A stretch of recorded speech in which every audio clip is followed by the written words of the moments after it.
to episode 346 of In Touch with iOS, the show that talks about iPhone, iPad, Apple Watch, Apple TV, Vision Pro, Mac, and related technologies. I'm your host, Dave Ginsburg, and I have two guests this week. Jill McKinley is back on the show. How you doing, Jill? Glad to have you here. Doing great. Thank you for having me back. Of course. We love having you here.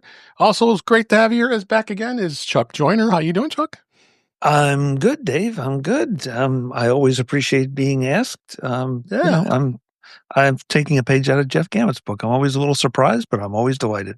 Yeah, I'm always happy to have you here. And unfortunately, Jeff couldn't make it this week. We're going to miss him, but we still have Marty Jencius here, which is always great to have you here, Marty. How you doing? I say this probably every Thursday. I'm so glad it's Thursday because Thursday is the end of my work week, and today was just a miserable, horrible, no good day. And so I'm especially excited to be here tonight because it kind of puts a nice wall between me and my terrible, horrible, no good work day. I had a pretty busy day, but I knew I was looking forward to today because Apple did announce a new iPhone. A new iPhone's here. And we'll talk about that in just a minute, as well as our normal things going on with the news. But as we always do, I had a couple stories here about Vision Pro. Vision Pro may be about to get this latest update. This is no new hardware required. Apple Vision Pro is just over a year old now, as we've been talking the last couple of weeks. But because Apple Intelligence is finally rumored to be coming to Apple Vision Pro, when Apple announced its suite of AI features last June, it only had promised support for usual suspects, iPad, iPhone, and Mac. But so far, Apple Intelligence is only offered on the 15 Pro, 16, and 16 Pro Max, as well as M-series iPads, but never got the guarantee. But, the biggest opportunity for Apple Vision Pro, aside from its price and weight, is that it runs on second generation of M-series processors, but doesn't support Apple Intelligence. Does that make any sense? But Mark Gurman has done a bit of a new rumor that there is some existing potential AI features in the Vision Pro. It'd be a welcome for customers of that. Of course, I'm not going to mention the price. Everybody knows how much it is. So, Marty, what do you think? I'm tired of people saying, this is the price. So, yeah, we know what the price is. Well, I knew it was going to happen. I mean, I'm not, when they first said we're going to roll out Apple Intelligence, they said we're going to roll it out on the phones and we're going to roll it out on this. And I knew we were last in line for the soup.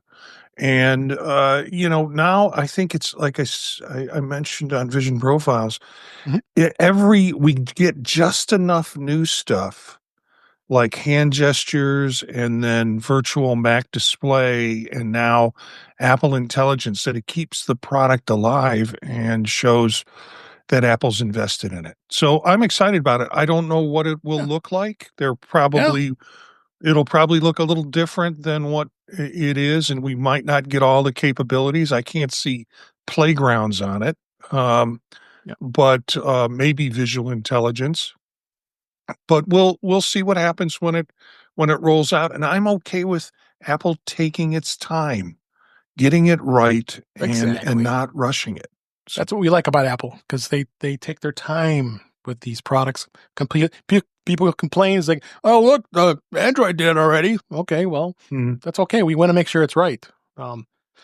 Any thoughts, Chuck, of what you think this would be of a thing that would be good on the Vision Pro? I know you don't use it, but I don't. Most of the time when you ask me something, Dave, like this, I just point to the fact that this is an evolution.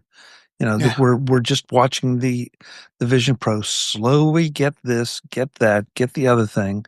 Yep. And so I feel like, maybe depending on whether you own one or not, maybe they're baby steps, maybe they're not. Depending on your interests, maybe they're baby steps, maybe they're not. Yep. But at the end of the day, there's still steps moving forward. And that's about all I can say until I get, actually have time to buy one and play with it, which probably isn't going to happen anytime real soon. Gotta buy one. Jill, you want to throw any thoughts here before we move on to one? Just that I'm excited about 18.4. I was excited about it before. I'm all ready for it. And I do agree that the Apple Vision is trickling along. I am waiting for someone to give me a reason to buy one, which I probably don't have the money for. But so far, I'm hanging in there. No, that's good idea. Just one last comment go on, on Marty. it. We've had AI with this device and lots of our devices. We just never called it that. Right. So Apple Vision Pro can do, the live translate, which is really pretty cool. That's all AI and working behind the scenes in terms of the computing. It's machine learning kind of stuff, but frankly, it's AI. So we've had it. Yeah, I've tried to calm down my friends who are freaked out about it to say, on Amazon, when it says, hey, you bought this book, you might like this other book, that's AI. Don't freak out about it. We've had it for a long time. We just didn't call it that. Yeah. Makes sense. And then just other story here for this week. The new Vision Pro this new Vision Pro cover is ugly, but it's also kind of awesome. The brand D-Brand, in collaboration with Kyle Goodrich, launched a new Vision Pro protective cover called Aperture. The accessory does something functional, protects the Vision Pro's front display without obstructing any of the many cameras and sensors. And it is a cool cover, but I think, Marty, you got yours, right? I got mine. A couple things cool about it. First, the packaging it came in. Okay. D-Brand does some wild stuff with, I think, wild Just their stuff. emails are wild. They're, the bag it came in had really tiny print that seemed to be just stream of consciousness. I tried to read it and I could read it, but I couldn't figure out what is this connection. Yeah. The box, you open it up, and sitting on top of the box is a little deck card that has a QR code on it, and surrounding the QR code, it says, "We are watching you. We are watching you." And I've got it on my headset in the back behind me. I like it. I mean, it snaps on really tight. It's not going anywhere. It works functionally because all the cheese grated holes in it are where the sensors are. And frankly, if you remember, every time you move your Vision Pro, you have to take that cover on and off and on and off. And it eliminates that because it's kind of permanently on with the holes where the holes need to be. Yep. And plus, we both bought the dual kit, which comes with the case for the battery, and it has a belt clip on the battery for that case. Right. Belt, now we clip it to your belt. So I think it's kind of cool. I'm looking forward to getting it. It hasn't arrived just yet. I think it comes from Canada, if I'm not mistaken. So a little extra delay for getting here, but as soon as I get it, we'll report back on it. So it's going to be a cool thing. Orange or black? I got black. Okay. I know you guys probably look at this thing and it's kind of funky. I'm probably going to think that way at first too, but good to hear the first reports on it. Marty, what color did you get? He got black. We got black. All right. I said this somewhere else, but I really think it makes you look like you're playing Squid Games. Yeah. Why not? So, if you're comfortable with that, go for it. Yeah, I'll be wearing it on a plane. I can't wait for somebody to look at you dirty to look for that one. Yes. I can hear the headline now on the morning news, man taken off of plane for wearing strange device on head. Yeah, exactly. Yeah. All right, move on to beta. There's still no beta this week. It's been at least 3 weeks since 18.3 was released. So we've got a couple .1 releases that we've already talked about. So really, when is it going to be released? Well, there's a lot of rumors, of course. But with the launch of the iPhone 16e, we'll be talking about in just a second, plus all the other OSs, it's in a new state with Apple Intelligence that features more languages, and then that's probably not going to come for a while. But it's supposed to include some Apple Intelligence stuff with Siri, but functionally, it's probably going to have to wait for the delay of the feature set to continue on working out the bugs. But I would expect within the next week, let the hoopla of the 16e die down a little bit. And then I think we're going to probably see another beta, see where that goes with more Apple Intelligence stuff. So it's also an interesting thing about the iPhone 15 Pro. This was the fact that it's going to get visual intelligence in the future update likely at 18.4. With the A16e that was announced, that does support visual Intelligence despite having no camera control button. But Apple has confirmed that the Apple Intelligence feature will be coming to the 15 Pro as well in a future software update. Now, on the 16 phones, of course, you have the camera button that you can do, and you do things around you, and you also can do summarizing text and reading text out loud and translate text and Google for items and all that stuff. Well, the feature is going to be it was activated with the camera control button for 16 models, but the thought of an extra button was necessary to activate the feature, but this new 16E lacks that button. Instead, visual intelligence can be assigned to the device's action button. Again, we'll talk about that in a minute, and then enabled through Control Center. This Apple had told during Fireball's John Gruber that the visual intelligence is coming for the 15 Pro in a future update, but I also saw that the fact that it might come on with the Control Center itself, so you can turn the button on and control it at that place as well.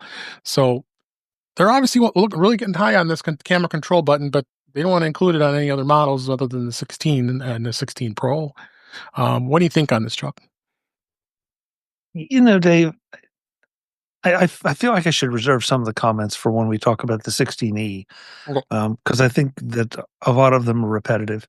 I like the idea that, once again, sort of like Apple does, they seem to be experimenting just a little bit with, we put this out there, we listen to feedback, which that in itself is pretty impressive that they listen to feedback.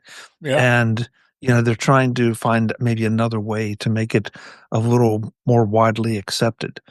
So I think it's going to be interesting. I don't know. I just feel like, and of course we're having all these conversations before anybody gets their hands on one. So we'll just have to wait and see. How about you, Jill? Yeah, I'm excited to see what happens this next year. I'm probably going to get a new iPhone, and so I'm going to join that world. My iPads have better abilities on my phone, but I'm excited about it. I think I just want to see what they do. And Chuck's right. We haven't seen anything that they're doing, so we don't know, but we can just be generally excited about it. Marty, what do you think? I have a Pro 16 Max with the magic button that they have on it, and I forget it's there. And when I do remember it's there, I can't seem to get it to work as intuitively as I'd like it. So I think Apple's playing around with this, and frankly, just assigning a side button to a camera shot probably meets my needs without all the adjustment. So I think they're really trying to find out what works on phones and where it's going to settle. Right. Yep. So we teased the iPhone 16e enough. So yes, Apple yesterday, as we record this, announced a new 16e. This is replacing the SE, and it's built on a derivative of the iPhone 14, but it is now going to, like I said, it's going to succeed the iPhone SE, which has now been discontinued, and that was the final phone that had still Lightning and Touch ID. So the 16e is going to be a larger 6.1-inch screen, up from a 4.7-inch, and it has its notch for Face ID, meaning that Apple will no longer sell phones with a Touch ID fingerprint button, marking an end of an era. Now, it is powered by an A18 chip, and when I first heard that, I was like, wow, that's the same chip that the 16 has. But it's also enabling support for Apple Intelligence and features like notification summaries and Genmojis and all that stuff we already know about. The A18 chip is a 6-core CPU with 16-core neutral engine, but it's bind at a 4-core GPU. So that means it's a different derivative of the 16 and 16 Plus and 16 Pro, of course. So 16 Pro is, of course, the A18 Pro, so that's no comparison. So then it's also equipped with, and I knew this was a rumor for a while, that it's equipped with a 5G modem that's made by Apple called the C1, whereas iPhones that have the Qualcomm modem, like all we have, Apple says that its own modem is so power efficient that the 16E offers the longest battery life of any of the 6.1-inch models ever. And for example, Apple says that the 16E can get up to 26 hours of battery life for video playback and 22 hours on the from 22 hours from the Apple 16. So yeah, there's a lot of great stuff that's here, and I would like to bring it to the panel here. What your first impressions were of all of what we read? Obviously, we don't have it in our hands, but I think all being iPhone users for quite some time, we can probably get some insights. I'll start with you, Marty. My initial thing was sticker shock. I was disappointed because it's $150 more than what previous SE models are. So we do not have a sub 500 phone for folks. That makes it less accessible to people and less affordable to people. The piece but then I started looking at what was put into this thing, and I thought, okay, I can see why the price went up. It's aluminum, it's not titanium, but still, all the other parts that have gone into it, it's pretty impressive.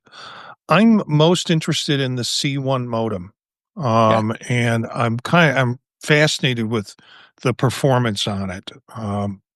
I wish it would have been a smaller phone. Again, but we knew that wasn't going to happen. But I wish it would have been smaller and more portable. I think it's a great phone for people who, and it's getting to the point where I look at all the stuff that's on the newer phones that I'm not using. It's sort of like, maybe it's time for me to step down without embarrassment or shame, because these phones are doing what I want. So, okay, I'm probably going to get one, for a second line. Oh my God, to move my second line. That'll be my travel phone until I sell it. Gotcha. How about you, Chuck? Where did you like? What did you think? What were your expectations with this? I think Marty said it well. I mean, when you step back and look at what you're getting, yes, the price went up, but I mean, how old was the SE? About 3-4 years. Prices have gone up on everything. Find me something prices haven't gone up on, and and I will congratulate you. But it feels like there's a lot of value here. The things, I was reading tonight at dinner, all the comments about doesn't have this, doesn't have that, all the MagSafe. The MagSafe was a great compromise. The MagSafe was a terrible compromise. Everybody has a thought on this, but I think you have to step back and remember, Apple's a business, okay? And sure, I would like to have this, $500 give or take priced phone with all the features, but then you don't have anything to step up to. So I feel like, yes, they made some compromises. I was extremely impressed that they have included Apple Intelligence. I think, first of all, I think they want to push that, and that's really important.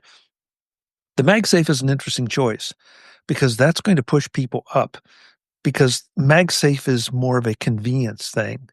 At least in my opinion, from a charging perspective. Now, attaching things, we'll talk about that in a minute. But from the charging standpoint, yeah, it's very convenient just to stick it on a MagSafe charger or stick it on the MagSafe charger in your car. And people will pay for convenience. So I think that might be a way to push people up. And I just read an article tonight that Speakin is going to be releasing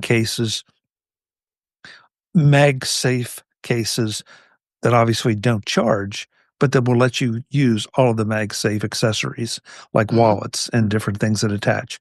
So, there's going to be that, which I thought, okay, somebody was brilliant. They really looked at this and said, we can do something about that. So I came away, really kind of happy with it. Yes, I would love to see it under $500 because I think there is a mental barrier there. But I think if you, again, go back and look at the value that this delivers, it becomes a pretty easy sale. Yep. What do you think, Jill? I was of two minds of it. So I grew up poor, and I got into Apple with the 4S, I think. And because it was a lower price point, it was cheaper, it was something I could afford. And when I saw this price point, I thought, oh gosh, wouldn't it be just nice to have a safe phone that I could get for my mother who will never use all the features, and get her into something safe as compared to the phone that she might have right now. And this is too expensive. And so that was my first thought. And then the nerd, poor Jill, thought, yeah, but think of all the cool things you would have gotten with this phone for the lower price point. So I guess it depends if you're talking to really poor Jill, who was disappointed, or medium poor Jill, who was like, yeah, that's pretty cool. So Maybe there needs to be another phone that is just cheap and doesn't do anything except Apple OS, iOS, and that's it. Right. So I got same thoughts. I think, couple of the comparisons, they say this does have an iPhone 16 case, but there is a lot of limitations to it. It doesn't have a lot of the things that the 16 has. And again, we talked about the C1 customized modem. I want to get that talk in just a minute. But as I started this discussion, it's the only one that has a single lens rear camera. And while it's the same 48 megapixel wide lens camera, think about that: 48 megapixel camera on a iPhone that's $599. That in itself, I think, is something to think about.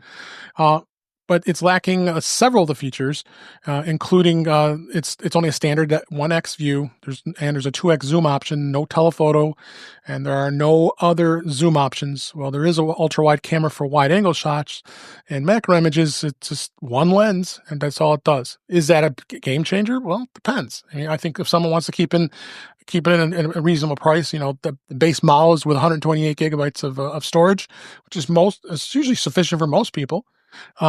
It's got some good stuff with the spatial image and the video capture. There is no option for that. So, and then it has the same True Tone flash, the photonic engine, deep fusion, smart HDR options, but it does not support the next generation of portraits in the focus control or the photographic styles that the 16 Pro has. So I mean, again, you're going to go through and compare all this stuff with cameras on an iPhone. That's where you have to decide. If you want to have a little better camera, then you might want to go up to the 16. That's why Apple brought this iPhone out, because really the target market was the SE, of course. We get everybody off that SE because it's old and it's going, as well as anybody still has the iPhone 11, the iPhone 12, and possibly even the 13.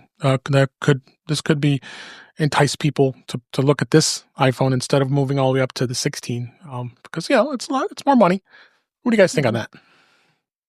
Go ahead, Chuck. How can I disagree with anything you said, Dave? Yeah. I think that it may cause people to say, just like Marty. I mean, Marty's comments were really interesting. That I think about the things I'm not using, and so maybe I can. This phone might be for me in certain circumstances. And I admit, Marty, I really hadn't thought about it in exactly that way.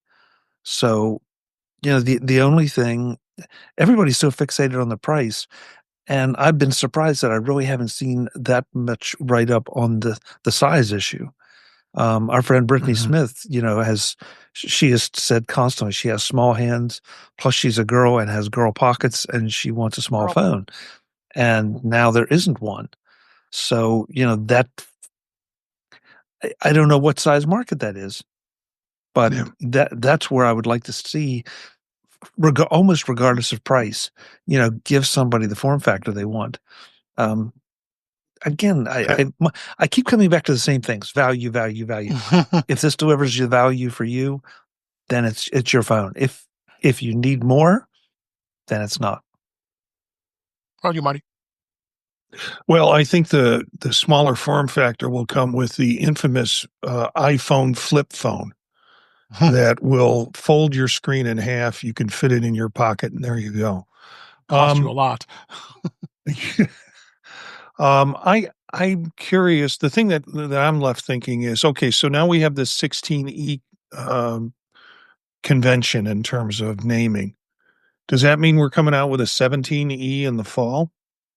A new or is this going to be a every other year E upgrade or something like that? Yeah, I mean, they kind of they've attached it to the number and all the other phones that come out annually. And so what does this mean? Or we get like the 17E next spring after we get the series of 17 phones in the fall. Yeah, because I'm going to bring it out to the fall at this point, because you want to make, it's pointless. I mean, they kind of did that with the iPhone, the first gen iPhone, and then it was almost less than a year before the 3G came out. So I would tend it out. Yeah, they would release during the fall period. We expect the 17 and what I think.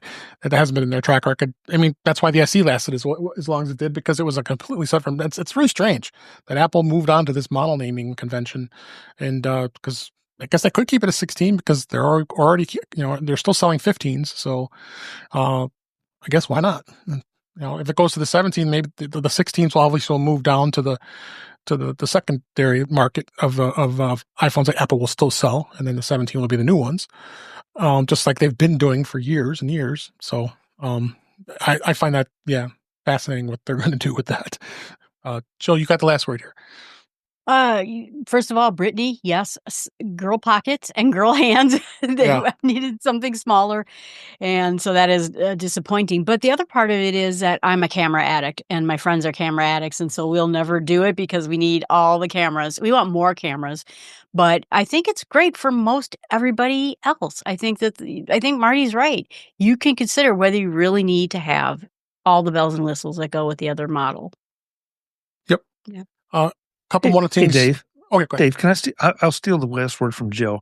Just to remind folks that it's not unprecedented for Apple to drop prices as models stay in the line, but drop or go up in age. So, let's think about that a little bit, because the 16, 17 thing could be problematic, or it could be a great time to say, you know what? Maybe it's not, it's a little farther apart from the 17s. So we're going to give you a little bit more of a price break. Right. So in the fall, when they bring out the 17s, they could say, we're going to drop $100 off the 16Es. Yeah. Until the 17Es come out the next spring. All the 16s. Right. Yeah. I mean, they've done it before with different things, not just phones, but also Macs. So, it gives them a little bit of a cushion price-wise to do it. If you really want one of these phones, get it now. Otherwise, maybe it'll become a little more appealing in the fall or whenever this alleged price drop might happen. I've said the words might, sorry. Yeah. Just a couple more things here on the iPhone 16e. Just interesting, the product red color is now no longer available. No other models there's no models with the product red anymore. That has sunsetted. And then we just talked about our friend Brittany Smith and the small size. There will not be any small phones available anymore. So I wonder how much of an uproar that's going to happen, because it's definitely going to be interesting, because the 12 was the last one of the small iPhone minis. I don't know. Wasn't there an iPhone 13 mini? I thought there was.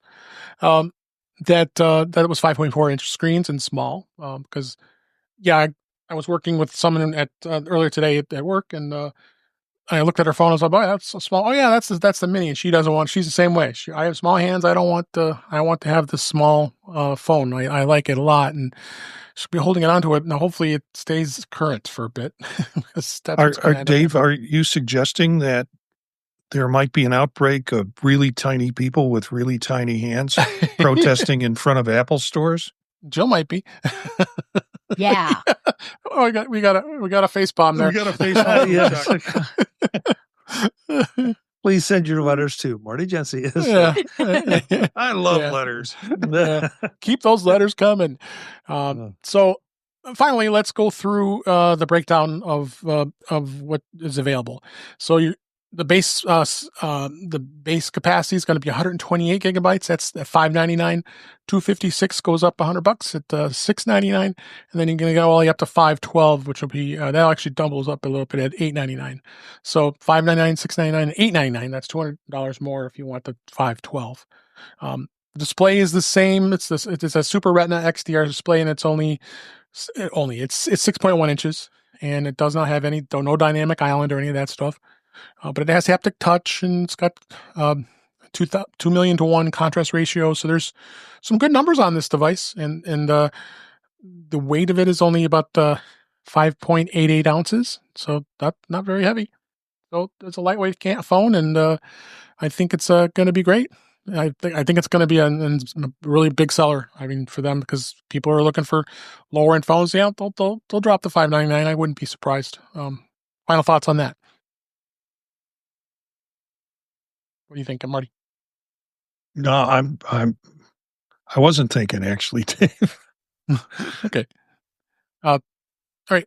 Well, let's go ahead and there's going to be some bunch of articles in the show notes. One other thing I'll mention is 18.3.1 will not be on the 16E when you get it.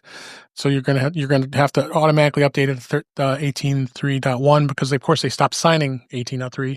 So they're going to I believe you'll be forced to install it. So there's going to be a lot of stuff there.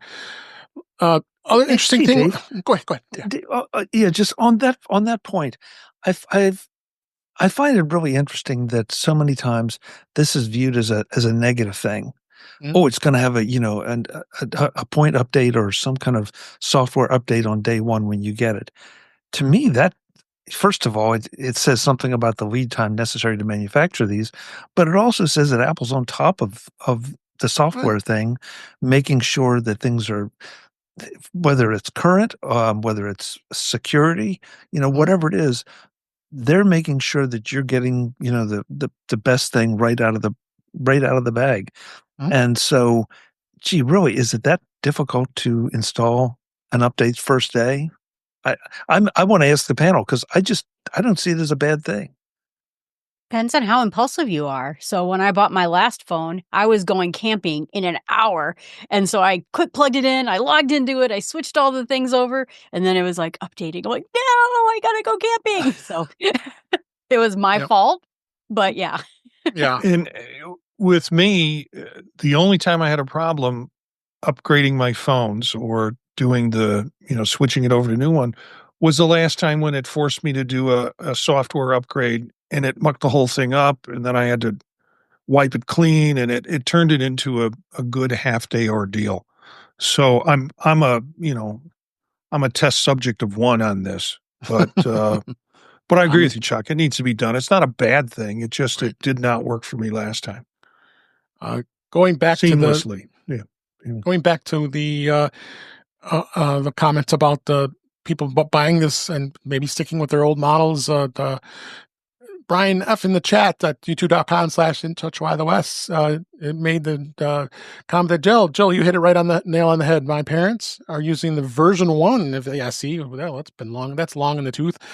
There is absolutely no way they're interested for a $600 phone for a base model. So it's going to be interesting. Where are these folks going to go? Are they going to stick it out? Well, that SE version 1 is no longer getting new iOS updates or security updates for that matter. So sooner or later, it might have to happen. I'll have to say. So Brian, spring for a new phone for your folks. Yeah. Give it to them for their anniversary or something. Exactly. And then they probably still don't want to use it. Here's the problem with it is my mom wouldn't know what to do with a fancy phone. Yeah. In fact, my brother and I are talking about locking down a focus mode so it just has like 4 icons on the desktop. And so spending $699 on something that is just going to be call Jill, call my brother. That's it. Last night on Old Mac Gang, with the SE release, we talked about it. And then we also talked about what seniors need in terms of phones. And there are a couple of good articles in that kind of reviewed what are good phones for seniors. It was in the 1 or 2 position, the new iPhones. Yeah. So, they had other ones that were good for less tech enriched options that were good phones or choices outside of the Apple ecosystem. But they really were talking up the Apple phones. So. Well, it's because it's secure, which is why I want to get my mom off of what she's on now. But the question is do I buy her a $600 phone? Or, and that's the problem. How much do you love your mom? No, I'm just kidding. I'm pulling that. All right. I think we've covered pretty much everything we could talk about with the iPhone 16e. We're going to keep watching that where it goes. I think it's going to be a big seller. It goes on sale at this Friday. Next Friday, February 28th. And then it'll be in stores, I believe, a week later. So get your pre-order in. If I'd be interesting to see if it sells out quicker than other iPhones. I don't think it might, but who knows? I think pre-orders are tomorrow morning. Oh, no, that's right. I'm sorry. Pre-orders are tomorrow after and it'll receive it on the 28th. I got it flipped. Thank you. Right. I corrected that. Yes. So Friday, February 21st is they go on sale. That's the day after we record this, and then a week later on February 28th when they'll arrive, as well as you can pick them up in Apple stores. All right. Let's go to the news for this week. Couple news stories here. Gemini AI is no longer going to be available on the Google iOS app. Google's removing the Gemini AI model from the Google app for iOS, and it's announced that change in an email to Gemini users on February 18th. We're making some changes to create a better Gemini experience. So now there's going to have a standalone Gemini app, which is already offered to enhance compared to the limited integration that was within the Google app. So another key feature is going to be Gemini Live, which wasn't available in the previous iteration.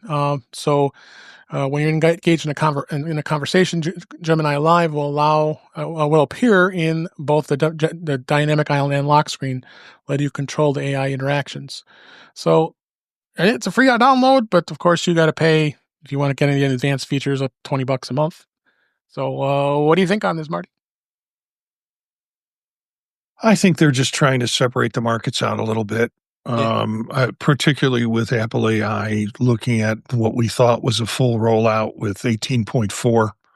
I think they're just trying to make sure that they hold back some stuff, some functionality for us, so we don't know what we're missing. Yep. Jill, what do you think? Well, I'll say my catty thing is that I was thinking if I wanted to have Google steal more of my data and then answer my questions by stealing more of everybody else's data. Okay, that was my catty comment. But I think this is the next thing. Obviously Apple got into it. They delayed on it and they jumped right in. Now Google, was jumping in on it. This is being seen as the next big tool. So this is the hot race. It is. And what about you, Chuck? I'm kind of happy to see it because I feel like it's going to make it easier to decide to access things, to decide which one you're using. I mean, I was looking at my phone today and I thought, okay, now I've got this. I don't know if it's further down the list in the articles, but XAI's new version came out, and I've got Claude and I've got ChatGPT, and et cetera, et cetera. And so, in some ways, I think it's going to make it a little easier for me to decide which one I like, and then move that to the front of my phone, and not have to worry about, am I opening the Google app, and how do I make sure that I'm actually doing it? I know that, like with Bing, that Copilot is integrated into Bing, at least at some level. Right. But, it's kind of inconvenient and sort of pointless to open up, or excuse me, I said Bing, didn't I? I meant Edge, pardon me, the Edge browser. Mm-hmm. But I have to open up the Edge browser and wait for everything to load before I can get to it if I want to be using Copilot. Mm-hmm. So, yeah, I think I think it'll improve the experience overall.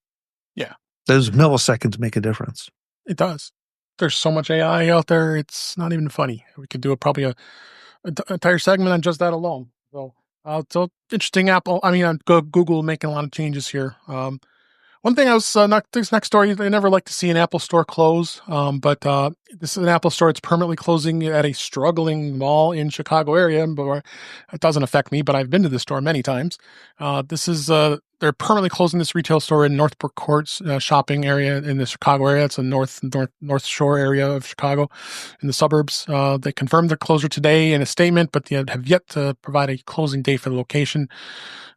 Apple's had that store open since 2005, almost 20 years. I don't think they're going to make it because I think it didn't open until it opened in, I believe, October, if that was what I saw in here. And it's kind of sad. It was, honestly, I didn't go to that store very often because it's very deep in the mall. I don't like going to mall Apple stores.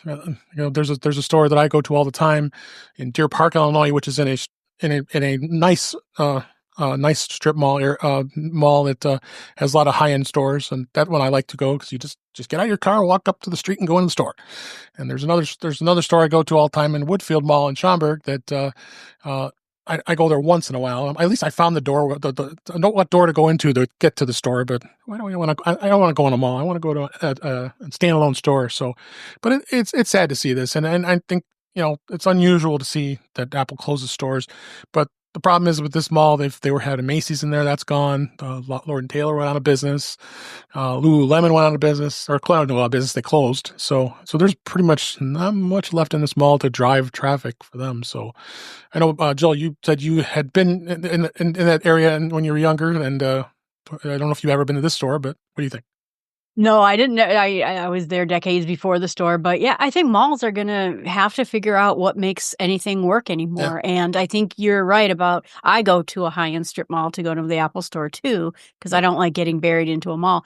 Woodfield, the ultimate getting buried into a mall. Yes. Is gigantic. One of the top 10 largest malls in the country, in the U.S. So I think every store on the planet is going to have to start making wiser decisions about what they're in, or if they're in a store at all. And this is just a sign of it. Marty, any thoughts on this just in general? Yeah, I take lots of trips to Chicago and the north side of Chicago, and always manage to find Apple emergencies where I have to go to an Apple store. And so as you're rattling these names off, I'm going, yeah, I've been to that one. Yeah, I think I've been to that one. So yeah, I've been to this one inside the mall. Right. And, we have two here in my area. One is inside a mall. The mall is surviving. And the Apple store is the busiest part of the inside mall, Apple store that we have. And then we have another one fits in the it's an outside high end, shopping strip district. And both of them are about the same distance from my house. So that's the thing. Northbrook, the village of Northbrook is a relatively affluent suburb. So that was probably what Apple's motivation to go there at the time. So it was kind of surprising because there's a lot of high end. There were a lot of high end stores at one point. So it's sad. Anything you want to add, Chuck? Just a couple thoughts. First of all, if the mall is dying, because I've seen this around our area. Sure. If the mall is dying, then the landlords sometimes, not very wisely, ramp the price up on the stores that are staying to try to keep their heads above water. And of course that just makes the stores want to move out faster. But the other thing too, I think, is that a lot of us, everybody here and anybody listening probably goes to Apple stores intentionally. And I wonder how much traffic is from the passerby who says, oh yeah, an Apple store, I should, go in here and see what they have, or I've heard about them, or anything like that, even after all this time. And so it makes sense that if you're going to be in a mall, you probably want to be in a busy foot traffic mall. Yeah. And I don't know this mall, but it sounds like from what you said in the articles I read, it's on its way. It's either dying or dead. And so, time to move on. It's going to become a mixed use. Since I stopped stalking John Hughes movies, but that was about it. I think what's going to happen is going to become a mixed use mall. They're going to build some like condos, homes on the property, and kind of intermix it between that and a mall. So I think that. But gone is the day where we stood in line overnight or really early in the morning to try and make it into the store to get an iPhone. And there was a community sense about that besides a lack of sleep. Yeah. It was kind of a fun experience. Mm-hmm. Yep. And Brian F. in the chat in our YouTube channel here said my wife is listening in and reminiscing about those locations you bring up. She was originally from that area. So there's still 8 locations left in Chicago area, and there's some great stores. And I don't think we're going to have any problems here. As long as I have an Apple store near me, I'm happy. The one down at the river is great. It's Michigan Avenue. That's a Michigan Avenue downtown store. Was your wife in John Hughes movies too? That was his wife, not my wife. Yeah, I mean Brian's wife. Yeah, I mean, like everyone in the area is from some John Hughes movie. They could be. So, Also, Google is doing another thing. They brought Google Lens screen search is coming to iOS Chrome and the Google app. The Google's rolling out a new tricks for the Lens for visual search feature, which is Chrome and Google apps on iOS, allowing users to search for content directly from their screen without taking screenshots or opening up tabs. In Chrome for OS, users can access this for the Lens functionality through the three-dot menu and going for search for screen and Google Lens. Google says that it plans to streamline the process in coming months by adding a dedicated Lens icon to the browser's address bar, similar to the desktop Chrome implementation last year. And then the Google app for iOS is similarly getting that functionality, and it'll be able to just initiate a screen search by tapping the three-dot menu. So I tend to see a lot of things like this happening because Google wants to get in on this, because Apple has already started doing this with Apple Intelligence. Why not us do it with the Lens app? What do you think, Chuck? I've had an occasion to use the Lens functionality, and it is surprisingly effective.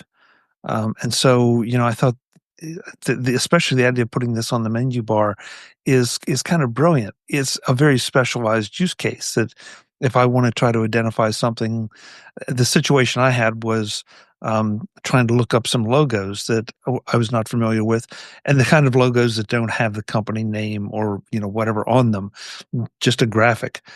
And I was able to find all but one just taking a picture of it with the Lens app and doing a search. So I've been very impressed with this, and again, it's a very specific use case. But if you have that need, yeah, good for it. Yep. You, Joe? I'll go with that. I think it's great. I have not used Google Lens, but I think if you have the use case, I think it's a great way to go with it. And I'm glad to see that. Like I said, I think the competition is just going to make everyone better. So, no, hey Marty. Competition, it just sort of seems like I don't know what to turn to. It's, they don't give Apple any rest with visual intelligence before they put something else in there or adjust their app so it can do something else that we're waiting really to roll out at the Apple on the Apple version of AI. It's just, I would like these in better silos than all spread over everything, because I don't know what to hit when I'm doing it. Or do I just go and stick with one and stay with it and deal with whatever limitations, and instead of trying to jump around from different visual identification apps to other visual identification apps? So we'll move on to the next story here.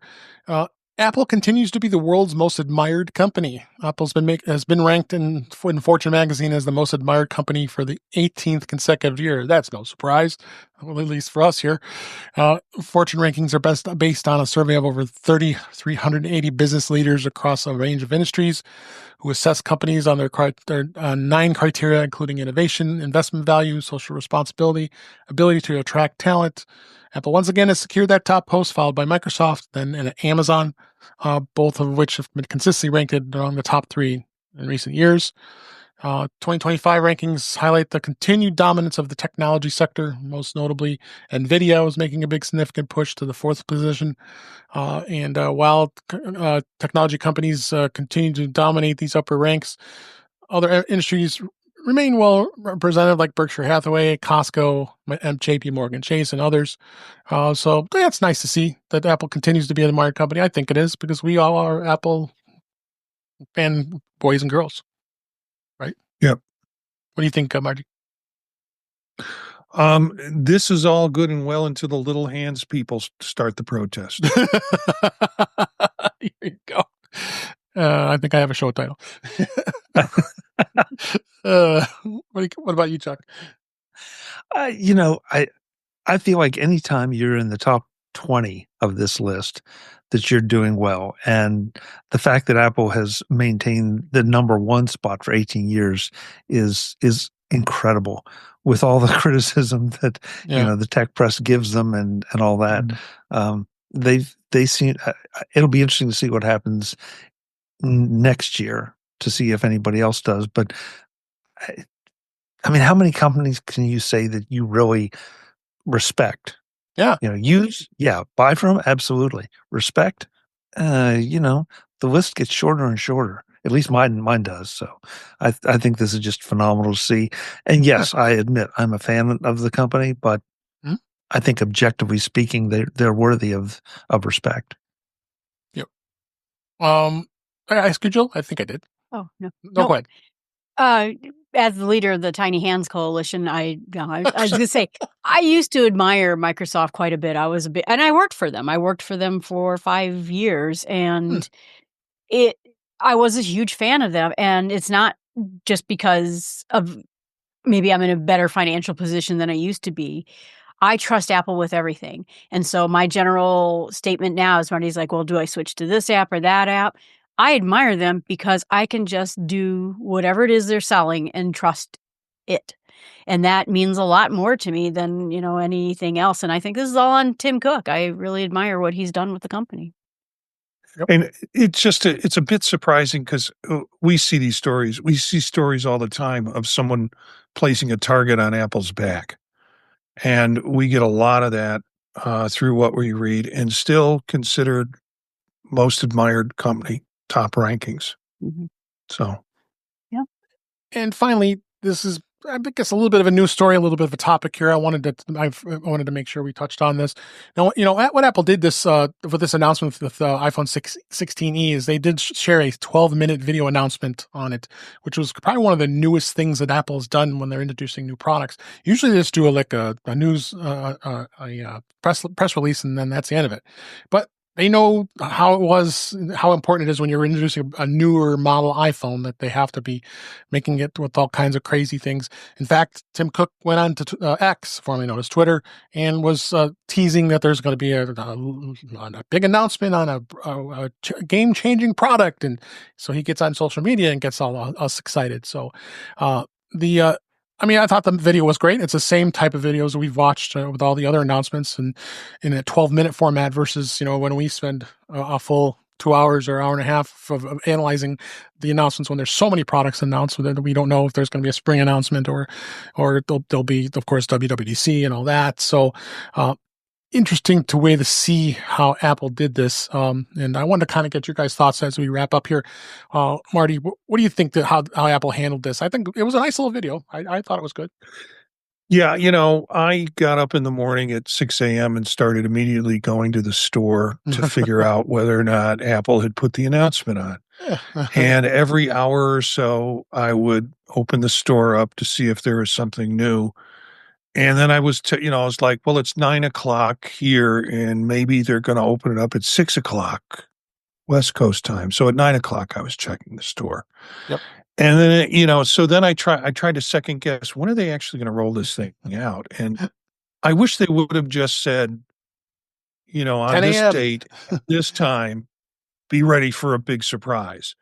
Because it would have saved me a lot of checking and such. Good video. In some ways, I wish they would have spent more on certain things like the C1 modem. I would have liked to have known a little bit more about the development of that. It's been in development for 7 years, I guess. Yep. And and what's so unique about it that at least the one thing they could say about it is that it's energy efficient. But is there any other qualities around it? I would have liked to know, because that's kind of the new component, right, in this. Well, don't worry. We'll be talking about that probably next week, because that we're going to get many analysts starting to find out more about this modem, because it's only been a day since this was released, and there's some information on it that I didn't want to do it. I wanted to do it justice by having more information. We could spend a little more time on it. But yeah, no, I'm very intrigued myself that Apple's doing this and changing this.